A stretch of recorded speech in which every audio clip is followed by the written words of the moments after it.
Depuis des générations, les pêcheurs d'Hastings au sud de l'Angleterre hissent leurs bateaux sur le rivage tous les matins avec la pêche du jour.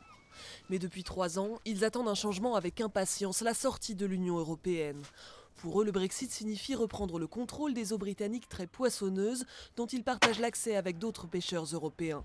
Alors l'arrivée au pouvoir de Boris Johnson le mois dernier leur a redonné espoir. Sa promesse de sortir le 31 octobre avec ou sans accord est vue d'un très bon œil. Une sortie sans accord est le meilleur scénario possible pour l'industrie de la pêche, surtout en Grande-Bretagne. L'accord qui est sur la table actuellement autorise les bateaux étrangers à pêcher dans les eaux britanniques et nous devons en reprendre le contrôle afin d'avoir un quota suffisant pour répondre à nos propres besoins. Mais cet enthousiasme n'est pas partagé par tous dans la ville côtière où 55% des électeurs ont voté Leave en 2016. Tom Errington est créateur de lunettes à Hastings.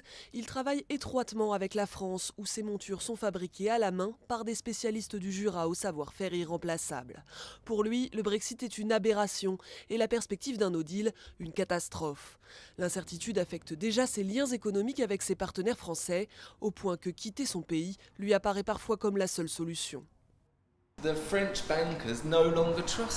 Les banquiers français ne me font plus confiance, à moi, une petite entreprise du Royaume-Uni. Donc oui, c'est fou.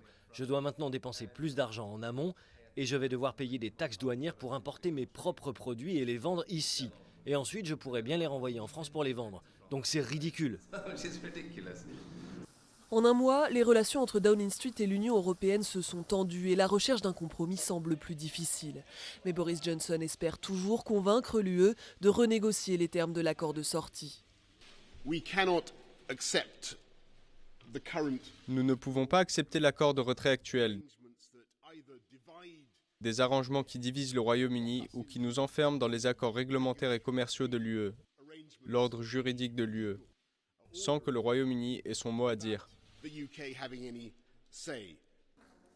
Le pari est risqué. La perspective d'un no deal pourrait valoir à Boris Johnson la défiance du Parlement et plonger le pays dans une nouvelle crise politique.